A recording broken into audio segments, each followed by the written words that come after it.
E foi. A você, amigo ligado em todo o Brasil, muito boa noite. Estamos chegando para mais uma edição do Bandeira Quadriculada nesse dia 19 de setembro de 2022. Uma semana um tanto quanto meio morna, isso aqui é verdade. Mas estamos aqui para levarmos a vocês aí as principais notícias do Brasil e do mundo do esporte a motor para os amigos de todo o Brasil. E lembrando para vocês aí participarem conosco, interagir com a gente, estarem com mais um programa conosco em todo o Brasil. Comigo eu tenho aqui o Fernando Bortolazzo. Diga lá, Fernando, boa noite. Boa noite, André, boa noite a todo mundo. De um modo diferente aqui na live do esporte, né? A gente pede até desculpa, a gente teve problemas com o StreamYard, né? Não está na maneira que a gente é acostumado, mas devagarinho a gente mexe aqui, tá? Então a gente já pede desculpas. André, meu destaque vai ser para a primeira notícia que a gente vai mostrar aqui. Mostrar não, porque vai ser todo áudio, mas vai ser a primeira notícia que a gente vai falar que realmente pegou todo mundo de surpresa, polêmicas envolvendo polícia na Fórmula 1. É, uma polêmica feia aqui, André. Já pra gente começar o programa daquele jeito. Até porque já é aquele momento bem Brasil, gente, no bagulho, né? Vamos lá. Qual é a polêmica da vez? Pois é, a notícia que chegou agora à tarde, questão de 2h30 atrás, que é o seguinte: um dos patrocinadores de Max Verstappen está sendo investigado por suposta lavagem de dinheiro. O investigado em questão é Fritz Van Aert, proprietário e diretor executivo da rede de supermercados Jumbo. Pode mandar a matéria? Vamos lá. Vamos lá. A notícia veio à tona na tarde de hoje, nos preparativos para o Grande Prêmio de Singapura, na qual o holandês pode se tornar bicampeão. Lembrando que o primeiro, a gente já disse, né, o primeiro match point já é em Singapura. O investigado em questão é Fritz Van Aert, proprietário e diretor executivo da rede de supermercados Jumbo. O empresário de 55 anos é suspeito de lavagem de dinheiro, conforme a polícia local. Dono da rede desde 2002, Van Aert é conhecido por patrocinar várias causas, incluindo modalidades de automobilismo. Agora as autoridades holandesas investigam o empresário, pois ele pode estar se beneficiando das corridas para lavar dinheiro e lucrar mais, evitando maiores comprometimentos fiscais no país, no caso Holanda. Para blindar Verstappen, o manager do piloto, o Raymond Vermeulen, que é, se não me engano, esse piloto, disse que o contrato de patrocínio não foi intermediado por Van Aert, mas sim diretamente com a Jumbo, cuja reputação fiscal não levanta suspeitas. Além disso, afirmou que é preciso esperar as investigações. Olha aí, Verstappen metido em confusão com a polícia indiretamente, né? Não é bem ele. É bom a gente deixar claro, né? Indiretamente. Se fosse diretamente, ok, mas não é o caso. Ok, já pensou o cara sair do carro algemado, André? Pô, aí seria sacanagem, né? Mas o Verstappen tem que ver se tá em tudo em dia, né?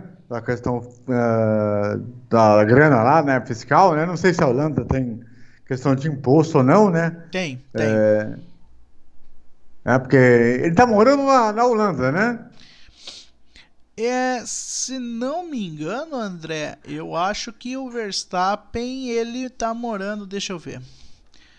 É até bom deixar claro aí, mas não sei se... Porque se for em Mônaco, teoricamente ele precisa pagar imposto. Mônaco não paga imposto, tá? Agora a Holanda, eu não sei se ele estiver morando na Holanda, eu não sei dizer se precisa pagar imposto, se não tem que pagar imposto. Sim. André, ele mora em Mônaco, viu? Então ele não paga imposto. Ele mora em Mônaco, mas tem residência na Holanda e, inclusive, ele tem uma mansão no Maranhão, viu? Na cidade de Santo Amaro. Olha aí. Ele é uma mansão, na verdade, são duas mansões. mas no mesmo terreno, onde uma é residência dele com a sua namorada, né, a Kelly Sim. Piquet, e a família Piquet, o Nelson, os filhos, a esposa, enfim. Costumam morar lá, né? É o famoso retiro de Lugar de férias. veraneio, né? É a casa de veraneio. Uhum. Assim, a gente não pode culpar o Verstappen por isso aí, Não, ele não tem culpa nenhuma. Ele acaba o nome dele sendo ligado porque a Jumbo é patrocinadora dele, né? Na verdade, a Jumbo patrocina boa parte dos pilotos holandeses. Ela também patrocina o Rinus VeeKay da Fórmula Indy, né? Então, agora tem que ver se pode causar algum prejuízo para ele ou não. Porque o ano dele tem sido praticamente perfeito, né, até agora, tirando uma corrida ou outra. Mas está usando muito bem a cabeça, dominando melhor do que todo mundo. E eu espero que isso não afete tanto assim a vamos dizer assim, a concentração, né? Que isso também, de alguma forma, os caras vão querer perguntar, né? Né? Mas pelo que tá sendo, mas pelo que foi lido aqui, com certeza o manager dele já falou para ele não responder nenhuma pergunta sobre essa situação. Até porque se for preciso romper o patrocínio, ele vai romper, né? Porque vamos deixar bem claro, ele como campeão mundial, ele não precisa de patrocínio para ficar na Red Bull, né? E pelo ano também fantástico, ele pode ser campeão agora em Singapura. E até porque ele tem contrato até a Red Bull, pra vocês terem uma ideia, até 2028. 2028. Muita coisa. É talvez o maior tempo de contrato de um piloto atualmente na Fórmula 1. Sim. É algo bizarro. Até 2028. É muito tempo numa equipe. Contando com o tempo que ele já está lá, é praticamente mais de uma década. Se ele cumprir, de fato, o contrato até o final. 2028 é muita coisa. É muita coisa. Enfim, mas temos que ficar atentos aí a essa parada aí, inicialmente. Agora, eu tô achando que o Brasil, depois de 2019, tá começando a ganhar tudo de novo, né? Agora foi a vez do kart, né, Fernando? Pois é, André, vou até pegar aqui a notícia, mas é exatamente isso daí que aconteceu, viu, André? Ontem, na parte da tarde, uma grata surpresa para o automobilismo brasileiro e, na verdade, as futuras gerações. Isso porque o Matheus Morgato ontem se sagrou campeão mundial de kart. O evento foi em Sarno, na Itália, né? Isso. O Matheus Morgato, que é paulista, tem 18 anos, venceu na categoria OK e se sagrou campeão mundial de kart, André, quebrando o jejum de 24 anos. A última vez que o Brasil conquistou um título no mundial de kart foi em 98 com o hoje chefe de equipe da Stock Car, o Rubem Carrapatoso, que inclusive já correu na Stock. Caraca. Faz tempo. Faz tempo, 98, pô. Nossa. Numa era muito pré-internet, tá ligado? Tava na era de escada, pra vocês terem uma ideia. Nós tivemos 3 brasileiros campeões mundiais de kart. O Guga Ribas ganhou em 86, o Gastão Fraguas, que já correu na Stock Car também, foi campeão em 95, e o Rubem Carrapatoso em 98. Pois não, pode falar. O curioso é que, assim, o kart deveria ser o caminho para a Fórmula, né? Na verdade, o kart, ele é a escola de todas as categorias do automobilismo, né? Essa que é a realidade. Então, assim, mas naturalmente, né? Todo mundo associa mais, né? Sim. Ao monoposto por questões, não sei se parecidas, a questão de condução mesmo do carro, do kart com o monoposto, né, e tal. Então, de alguma forma as pessoas associam muito, né? Vamos dizer assim, entre aspas, né? Mas enfim, prossiga. Pois é, o feito do jovem piloto foi acompanhado de perto pelo presidente da CBA, a Confederação Brasileira de Automobilismo, Giovanni Guerra, que esteve no kartódromo dando suporte aos 10 brasileiros na disputa. Olha, nós tivemos 10 brasileiros. Morgato, que já havia sido pole no Mundial de Kart de 2020 em Portugal, começou muito bem as disputas em Sarno. Nas classificatórias de sábado, venceu 4 provas e na manhã do domingo ficou em primeiro após o Super Hit, que lhe deu o direito de largar na frente na final e ir para cima na busca pelo título. Abre aspas para o Morgado. Só tenho a agradecer a todos que torceram muito por mim. É algo que eu sempre sonhei e agora consegui conquistar. Estou muito feliz, fui veloz a semana toda e na final pude demonstrar isso. Aí, ó. Ainda na disputa da OK, Olin Gali, que foi premiado pela conquista do título na Copa Brasil de Kart com o apoio da CBA e do banco, pode falar aqui o nome do banco? Claro. É o Banco BRB, patrocinador do Flamengo, né, o Banco de Brasília. Cruzou a linha de chegada em 10º, depois de largar em 27º na final. Após algumas posições a outros pilotos, o Gali encerrou sua participação em 8º. E você sabe um detalhe interessante? Sim. Sabe quem tá, parece que agenciando a carreira desse menino que ganhou aí o Mundial de Kart? Matheus Morgato? Quem? É um tal de Fernando Alonso. Sim, porque embaixo está escrito Alonso Kart. E você sabe quem é o... Ah, posso dar mais um detalhe? Quem agencia... ele tá na escolinha então de kart do Fernando Alonso. Isso é bom. Bom porque o Alonso tem contatos, afinal quem agenciou a carreira dele foi um tal de Briatore, né? Exatamente. Posso falar qual era o número do kart do Matheus Morgato? 44. Um número que lembra um tal de Hamilton. Um tal de Lewis Hamilton, acho que você deve conhecer. Detalhe, coisa, se eu não estou enganado, Hamilton, eu acho que Hamilton foi campeão mundial de kart. Posso estar enganado. Vou até pesquisar aqui. Então, vamos ver aí o que esse menino vai. Temos que ter calma, né? Chegar neste ponto em que está agora, beleza, né? É o caminho bem adiantado. Então, provavelmente, ele vai certamente apostar no monoposto. Né? Em teoria. Né? Não sei se na prática, né?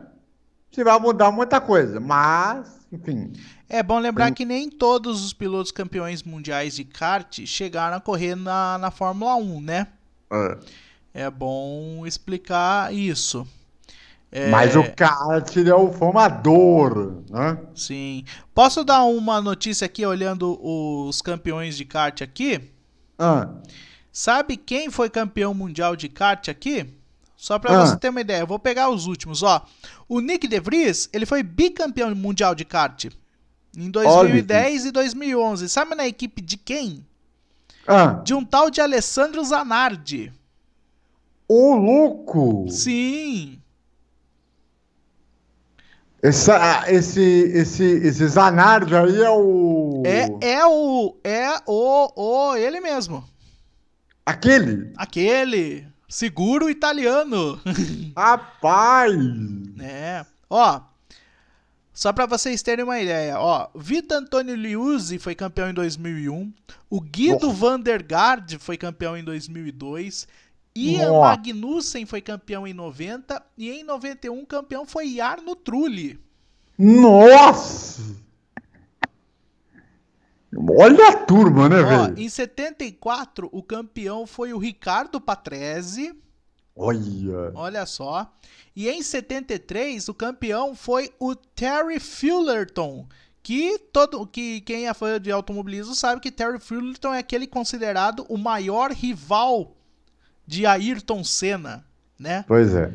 E o único rival que o Senna não conseguiu bater. Aliás, inclusive, recomendo o documentário, Sim, para vocês entenderem a era do kart sim. dessa época. E olha só que interessante, quem acompanha a NASCAR sabia que o Lake Speed, aquele ex-piloto da NASCAR antigo, ele foi campeão mundial de kart também? Olha Em aí. 78. Só que esses aqui que eu falei, Hum. categoria única, né? O KF1 aí teve a Fórmula A, que Olha olha aí. só aqui, que foi aonde o Gastão Fraguas foi campeão em 95 e o Rubem Carrapatoso foi campeão em 98, né? E, aliás, nessa época aí, antigamente era uma categoria só, hoje tem várias, né, níveis de categoria, né? Sim, sim. Hoje Mas então, pelo tem que. mais, tem mais de uma, né? Então, digamos que os tempos mudaram. Isso aqui é Sim, verdade. sim, os tempos Né? mudaram. Mas é muito legal ver isso aqui que você não vê aqui o engraçado que você não vê nenhum piloto de Fórmula 1 campeão mundial de kart, né? O O, Hamilton. não, o Hamilton não ganhou. O máximo que tem aqui, pelo que eu estou vendo aqui, Ah, o máximo que um campeão mundial de kart fez foi vencer uma corrida, no caso o Trulli, que só ganhou uma corrida na sim. Fórmula 1, né? Que foi a do Grande Prêmio do Brasil? Não, Grande Prêmio de Mônaco de Ah, de 2004. Mônaco, a de 96, a Não, lendária. 2004. 96 foi o Olivier Panis. Ah, é verdade. Pode crer. Exatamente. Ó, Pode crer. e um detalhe. Ah, Olha quanta curiosidade. Já teve Mundial de Kart disputado em Mônaco, no circuito de Mônaco, hum, em 67, e no ano anterior, quem hum. ganhou o Campeonato Mundial de Kart foi uma moça. Nós tivemos uma mulher ganhando o Mundial de Kart. Foi a italiana Susanna Riganelli. Olha que interessante. Ó, olha aí, rapaz. Você vê como o negócio é muito doido, né, cara? Uhum. Impressionante como já as mulheres já mostravam que dava pra andar de carro, pô. Porque olha que coisa interessante mesmo, né? Demorou, hein? Tanto que agora como chama aquela mina que foi campeã da W Series? A nossa querida Jamie Chadwick. Isso, agora ela vai pra Indy. Agora ela resolveu tomar a decisão que vai correr na Indy a partir do ano que vem. Vai ter uma oportunidade de andar no ouro oposto numa categoria, digamos assim, fora da Europa. Ela resolveu porque entendeu, talvez, que não ia entrar na Fórmula 1 de jeito nenhum. E a Sim. Indy, como abre muito mais portas, é muito mais fácil. E é a primeira inglesa a correr na Indy desde Catherine Legge, né? Exatamente, né? Eu poderia lembrar aqui também a questão da Danica Patrick, que foi também revolucionário, né? Enfim, A única mulher até hoje a vencer na Fórmula Indy, liderou 500 milhas. É, é, aí tem Simona de Silvestro, Pipa Man, Milka Duno, a isso. lendária Lynn St. James, né? Nossa. Cara, você vê que nós estamos ficando velhos, hein? A Rapaz, Lela Lombardi já chegou a correr de Indy, Desiree Wilson, enfim, né? isso. Enfim, nós temos que lembrar algumas histórias lendárias dessas gerações aí, viu? Mas, vocês lembram da história do Piastri, né? Toda a dor de cabeça que deu aí para Alpine, toda a situação do que causou a ida para McLaren, o processo que teve, a perda de causa, e aí o Piastri acabou indo para a McLaren mesmo, enfim, toda aquela situação toda acabou aí gerando uma situação de imagem para a Alpine muito ruim dentro das equipes, né? E fora também, né? Que, óbvio, de piada, alvo de meme, né? Enfim, tudo que você imaginar, né? gerou sempre alguma coisa ali de errado, né? E agora o CEO da Alpine está cogitando a possibilidade de esse departamento de jovens pilotos ele ser descontinuado, apenas cumprindo o que foi firmado já com os pilotos que já estão na academia. Essa é uma possibilidade por conta de todo o imbróglio que teve com o Piastri, né, Fernando? Não tá legal a situação lá da Alpine, né? Não tá. Tá realmente feia a situação. Olha só. Novela envolvendo Oscar Piastri e a McLaren não caiu bem na Alpine e pode ter implicações maiores para o envolvimento da marca na Fórmula 1. Em entrevista a Motorsport.com, o CEO da marca, o Lohan Rossi, afirmou que considera seriamente fechar seu programa de desenvolvimento de jovens talentos assim que cumprir com as obrigações contratuais com pilotos atuais. Vamos lá, aqui na sequência teve todo o imbróglio, né? Nós tivemos o imbróglio Oscar Piastri e Alpine e McLaren, e aí o julgamento aconteceu na junta de reconhecimento de contratos, que deu ganho de causa à McLaren. Desde então, a Alpine vem deixando bem claro que o caso Piastri não caiu bem na direção da marca. Por mais que o CEO tenha reconhecido que o problema surgiu com a falta de um contrato mais forte da marca com o australiano. Mas isso não altera o fato de que a Alpine está decepcionada, que apesar de todos os investimentos e oportunidades oferecidas, Piastri tomou a decisão de fazer sua estreia pela McLaren, né? Aí, abre aspas para o Lohan Rossi. O problema é que isso torna o mercado muito fluido e coloca em risco as partes interessadas que investem em alguém. Se você decidir que vai economizar dinheiro todo ano ao não investir em jovens pilotos, atraindo-os com o dinheiro economizado, está escolhendo um ponto de partida diferente. Não sei se quero continuar treinando estes pilotos, ou se terei que colocá-los em um contrato que pode não ser atrativo para eles. Como solucionar isso? Agora estamos questionando se continuamos para além da leva atual de pilotos que temos e cujos contratos vamos honrar até o fim das nossas obrigações, já que temos planos de longo prazo com eles. Nos perguntamos se aceitaremos novos pilotos. Por que faríamos isso? No momento, a Alpine possui 4 pilotos oficiais em sua academia. O brasileiro Caio Collet, que está na Fórmula 3, e o francês Victor Martin, né, que foi campeão da Fórmula 3, além de Jack Doohan e Ollie Caldwell da Fórmula 2. A marca ainda possui outros pilotos afiliados, incluindo o brasileiro Matheus Ferreira, que corre no kart, André. Muito bem. E é aquilo, né? A Alpine também pediu para se coçar, né? Isso aqui é verdade, né? Chegou num ponto também que estava causando um nível de dor de cabeça muito grande, né? E aí chegou nessa situação bizarra aí que aconteceu, né? Enfim, né? Vamos ver como isso vai gerar para a Alpine agora, na médio e longo prazo. E também por toda a situação aí que teve a equipe, né? Time e tudo mais, dentro do contexto aí geral, né? Então, tem essa pegada aí, né? E também o fator que o Collet tem que ficar esperto aí para não sobrar para ele no futuro, né? Porque isso pode ser, se a Alpine descontinuar, vai faltar a equipe, né? Vai faltar a equipe e vai faltar também situações para isso daí, né? Enfim.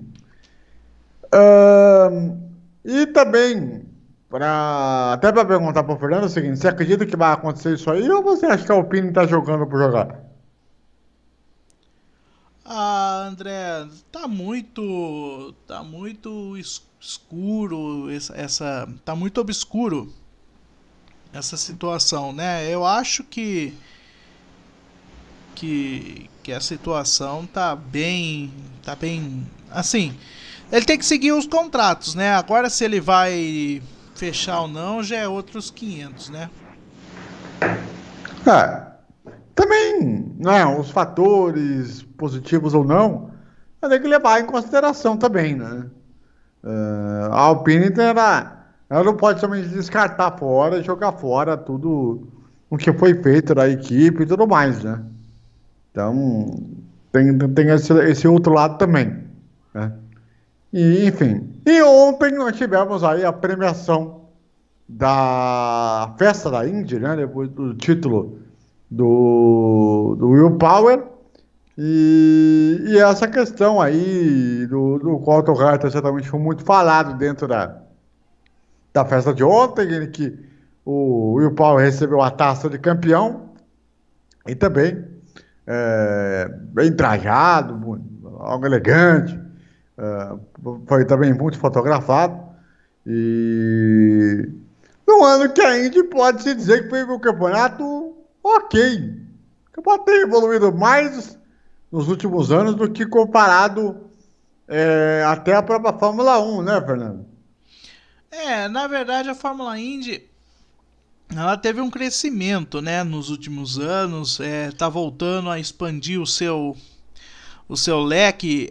Eu gostei muito dessa questão de voltar a pistas clássicas, né, Portland, Laguna Seca, né, estavam conversando para que no futuro pudesse voltar a Milwaukee, né. A gente vai esperar o calendário definitivo, né? Gateway também, que é uma pista clássica, né, André? E teve a festa, tudo legal, só que o que chamou a atenção foi uma notícia que surgiu semana passada, que até a gente pede desculpas porque só agora tomamos conhecimento, é a reviravolta no caso do Alex Palou, que a gente estava cravando que ele, né, teve aquela briga, sair da Ganassi, da Chip Ganassi e ir pra McLaren. Sabe o que aconteceu? Ele vai ficar na Ganassi. Olha aí! Tudo isso pra ficar na Ganassi. Olha o Twitter que ele falou. Estou animado. Abre aspas, né? Agora tem que falar isso. Abre aspas para Alex Palou. Estou animado em anunciar que a Chip Ganassi e eu chegamos a um acordo e estarei correndo ao carro número 10 na próxima temporada. Ansioso por um grande 2023, fecha aspas. Não colou, né? Vamos combinar aqui, né? O Alex Palou... Eu acho que o Palou tentou jogar um verde, o Chip Ganassi pescou... E a gente sabe que o cara é meio carne de pescoço. Aí ele baixou a bolinha e falou, não, deixa eu continuar. Sabe por quê? Tudo isso porque ele vai conseguir andar num teste privado num carro da McLaren. Aqui, ó. Então... Já está marcado e já está marcado. Vai acontecer em Barcelona, pelo que estão falando aqui, né? Certo. E o Palou, que é um dos pilotos que tem a super licença. Que é o mais bizarro, pô. Porque ele ia entrar no lugar do Felix Rosenqvist, né? Só que o Felix Rosenqvist, ele vai permanecer na McLaren porque a McLaren anunciou que vai entrar ano que vem na Fórmula E com equipe própria e que querem que o Rosenqvist corra nessa equipe. O sueco, muito conhecido, pode aí assumir esse carro da McLaren na Fórmula E. E aí dá um jeito de botar, de repente, o Daniel Ricciardo para algum lugar. Então, né? Ou sabe o que pode acontecer? Podem tentar abrir um terceiro carro, porque na Indy não tem esse limite, né? Pode abrir um terceiro carro pro Ricciardo na Indy. Pode ser uma ideia interessante pro Ricciardo também, porque apesar do Ricciardo falar que ele pode pensar em um ano sabático. Bom, eu já tinha dado a letra, viu? Pô, vai pra Indy, pra NASCAR. Ó, o Grosjean tá feliz na Indy. Pois é, o Kimi Raikkonen foi pra NASCAR. Tipo, uma viagem totalmente, né? Fora do comum também, né? Mas tá lá, tá ligado? Montoya correu lá e gostou e ficou também. Então, os pilotos também deveriam se entender que a Fórmula 1 não é mais, como eu posso dizer, o caminho para todo mundo, tá ligado? Que todo mundo tem que seguir a Fórmula 1. A Fórmula 1 é o máximo do esporte? Talvez. Agora, garantia que é o máximo do esporte, assim como você fica feliz na carreira, não tenho minhas dúvidas, né? Então, eu acho que os pilotos têm que pensar mais em olhar para o resto e não olhar para esse mundo só da Fórmula 1, porque você tem que ser feliz com você mesmo, com a carreira de você mesmo. E não pelo status, né? Pela grana que gera, ou que pode gerar. Toda essa coisa que às vezes acontece. Então, os outros têm que saber entender isso aí.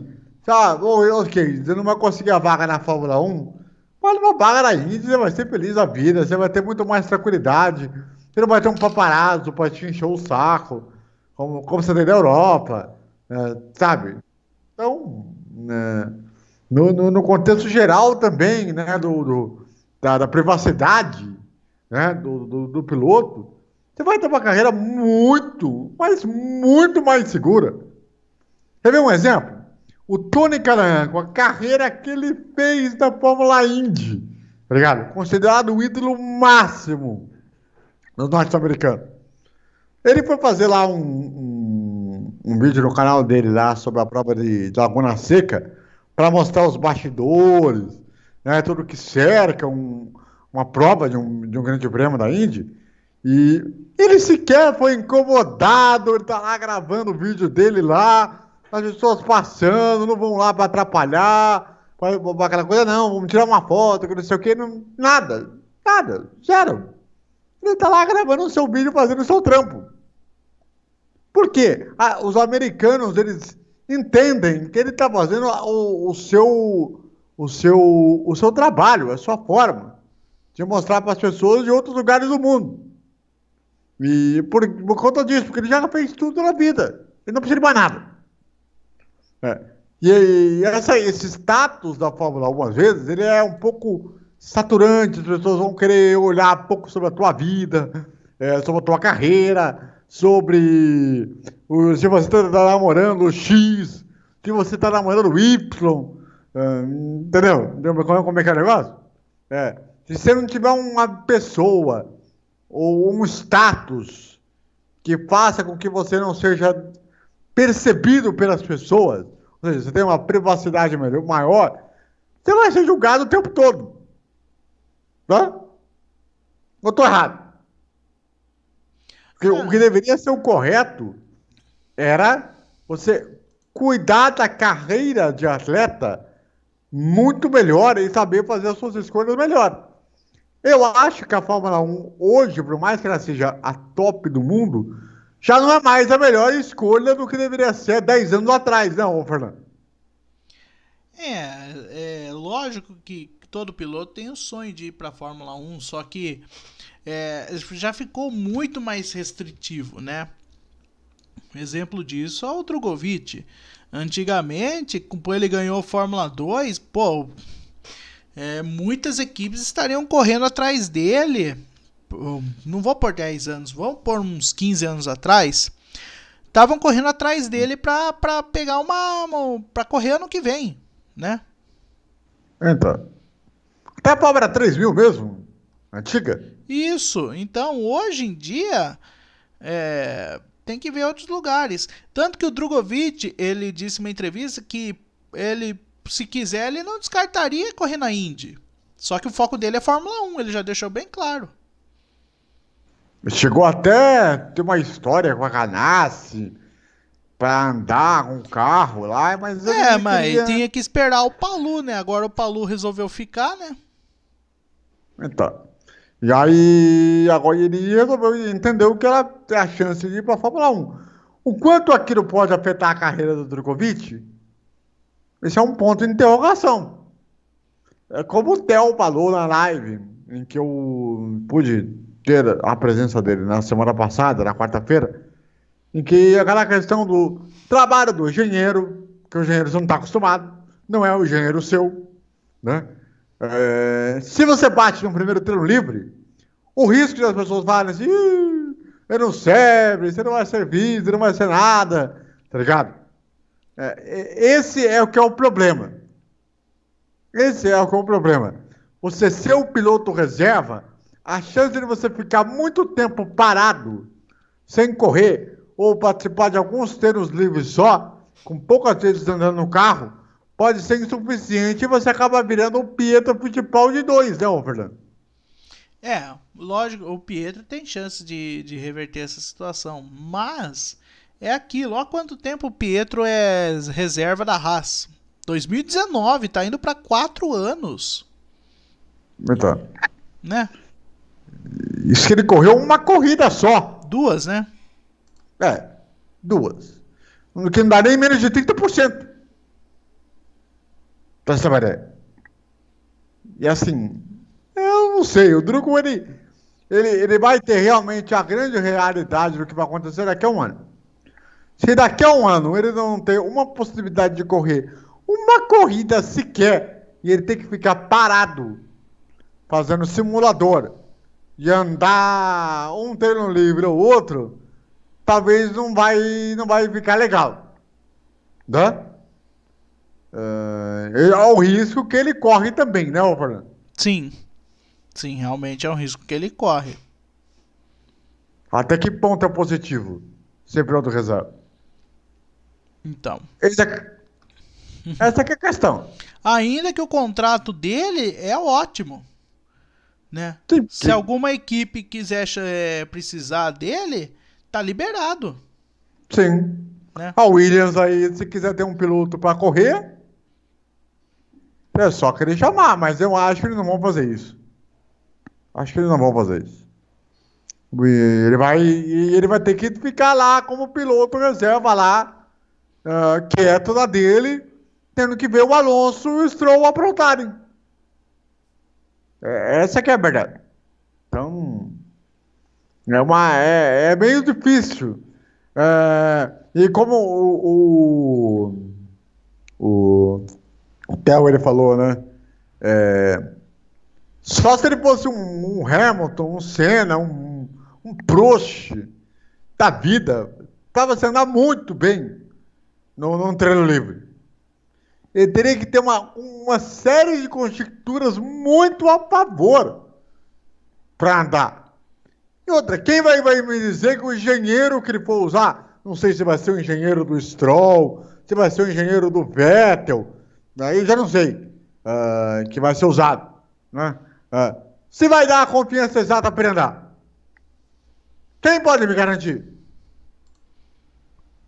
Nossa, gente, desculpa aí, André. Desculpa a todos aí. O Gabriel Ribeiro tá participando aqui com a gente e mandou várias perguntas, inclusive. Diga lá, o que ele perguntou aí? Gabriel, uma boa noite. Peço desculpas por não estar lendo aqui, que eu tava vendo aqui, eu tô pesquisando aqui as notícias. Me atrasou um pouco porque achei que o BQ ia ser lá no canal. A gente também queria que fosse lá, mas acabou não sendo. De Vries foi campeão em 2010, já faz tempo, ele tem cara de novo, mas já tem 27. Então, o De Vries é isso, tá estreando tarde na Fórmula 1, né? Por causa da infidelidade de um piloto, todos vão pagar o pato. Parabéns, Piastri. Na questão da Alpine.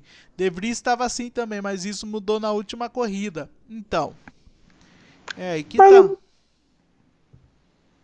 Mas no caso do De Vries, aconteceu uma fatalidade, né? De ter o problema lá com o Albon, né? Sim. Que ele teve um apendicite, né? Se não, talvez ele ia continuar lá, fazendo um treino livre lá e ficar por isso mesmo. Porque o De Vries, ele estava com o piloto do treino livre pela Aston Martin. Ou seja, Se não tivesse essa conjectura de mudanças, talvez nem o Drogovic teria assinado com a Aston Martin. Sim. Né?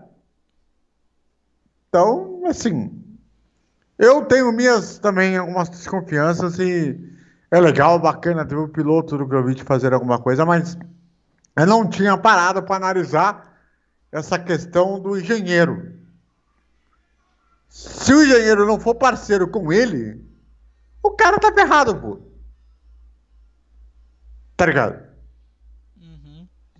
Então, assim, a gente tem que parar para analisar e entender quais são os pontos a favor e os pontos ruins que ele vai ter. Sim. Porque ele não pode ficar parado. Se ele ficar parado e a Williams, de repente, não querer que ele vá ser o piloto lá da equipe, ele vai ter que também parar para analisar, de repente ser piloto lá como repórter, né? No grid, assim como foi com o Pietro, né? Então, tem que ver os pontos a favor e os pontos contra aí. Nessa questão toda. E também temos que levar em consideração de que o De Vries, ele tem toda uma capacidade de oferecer o que ele quiser dentro da Williams. Ele tem toda a condição para ele andar em qualquer outra equipe. Então, agora, o Albon vai voltar. Ele vai voltar a ser o piloto lá do treino livre lá. Então, a não ser que as condições que o Albon ele tiver para correr, talvez não sejam as ideais. Então, também tem esse outro lado. Em Singapura, não sei se o senhor Fernando lembra, Singapura é calor excessivo, demais, diga-se. Né? Então, é um pouco complicado. Mas, no geral também, o Drogovic ele fez as suas escolhas e o Drogovic, eu espero que ele tenha conseguido fazer um contrato que seja muito bom para a carreira dele. Porque já deu alguma brecha, alguma situação, porque caso contrário, aí a situação não vai estar das mais confortáveis. Então ele tem que ser inteligente nesse ponto. Enfim. Algo mais a acrescentar, Fernando? Não, só dizer aqui que novamente pedir desculpas pro Gabriel. A gente acabou lendo agora seus comentários, porque eu tava aqui vendo as notícias, mas tentando achar mais alguma coisa, mas é isso, André. É o que temos para. Ah, sim! Rapidinho, só pra gente ilustrar, nós tivemos a Copa Truck em Tarumã, aquele acidente forte com o Kleber Electric, né? Tá tudo bem com ele, tá tudo tranquilo. Com o caminhão se partindo em dois. Sim. Assustador. Eu não sei como é que ele saiu inteiro daquele caminhão. Pô. O Bruno Junqueira sofreu um acidente parecido em Interlagos, também de truck. Então. É aquilo, né? Os caminhões parecem ser mais seguros do que a gente imaginava. Sim. Mas tem essa parada aí. Tem essa condição aí também. Enfim, o Gabriel Ribeiro falando aqui que tá tudo bem. E disse aqui que foi impressionante mesmo o acidente, realmente. Cara, o cara saiu de uma entrada de curva, veio como se fosse a jato na barreira de proteção. Sabe quem sofreu um acidente desse mesmo jeito, e se não me engano foi na mesma pista? O Davi Mufato. Também de truck. Também, é verdade. E eu me lembro de um acidente também na era Fórmula Truck. Foi o Gilmar Bueno. Eu lembrei desse acidente. Um caminhão vermelho que quebrou o freio e o caminhão não parou, foi reto. Também partido ao meio. Em dois pedaços. E teve um outro também na época de Rede TV, que teve vários caminhões envolvidos também, e o negócio também foi feio pra caramba. Sim, o Geraldo, filho do Nelson Piquet, ele tava no meio do acidente, quase também, por pouco não foi também. Então, os caminhões eles evoluíram muito. E a Copa Truck também, vamos combinar aqui, né? Sem como é que é o nome da antiga presidência da Fórmula Truck? Não, era a Neuza Félix, né? Que é a viúva do Aurélio, né? Mas é bom lembrar que a Copa Truck não é da mesma estrutura da Fórmula Truck. Foram as equipes da Fórmula Truck que deixaram a categoria e formaram essa categoria. E a Fórmula Truck hoje parece que está sob nova administração. É que não saiu, que teve uma corrida só. Exatamente. Teve uma corrida só e também não foi pra frente. Mas tinha caminhões antigos, né? Mas por enquanto não foi pra frente. Posso estar enganado. Se tiver rodando, eu vou pesquisar e aí no próximo programa venho aqui e me retrato. Mas pelo que eu vi, acho que foi só uma corrida de demonstração e mais nada. Eu lembro que chegou a ter vídeo lá no Facebook da Fórmula Truck, como que diz, olha, vamos voltar e não sei o que, e até agora nada. Mas na verdade, posso falar bem a verdade? A Fórmula Truck, a última temporada mesmo foi 2016, mas o charme dela, na minha opinião, morreu junto com o Aurélio. Ah, com certeza. Com certeza. Até porque...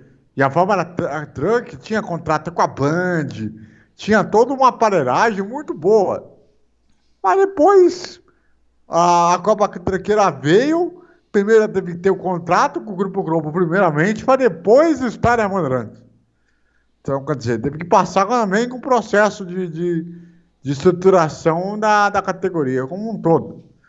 Então, e hoje a categoria está solidada, caminhando nas próprias pernas, enquanto a estrutura da Truck, que está em Santos, está lá até hoje. Lá no Porto de Santos. Então, algumas lições tem que se aprender em relação a isso aí. Mas, enfim, basicamente é isso, molecada. Semana que vem eu espero que esse programa possa voltar a estar no seu canal original. Mas se não tiver, André, se for aqui pela live do esporte também, a gente vai dar um tapinha melhor, né? Uma estrutura melhor, mais bonitinha. Porque tudo foi tudo em cima da hora. Mas eu espero que semana que vem nós podemos estar no nosso humilde canal do YouTube lá, do Bandeira, com as vinhetinhas, com tudo. Com você aparecendo. Exato. Que foi a grande cara do programa, naturalmente. Mas, enfim. Bom final de segunda-feira a todos. Excelente semana. E lembrando aí, se inscreverem no canal, ativar aí as notificações. E é isso aí.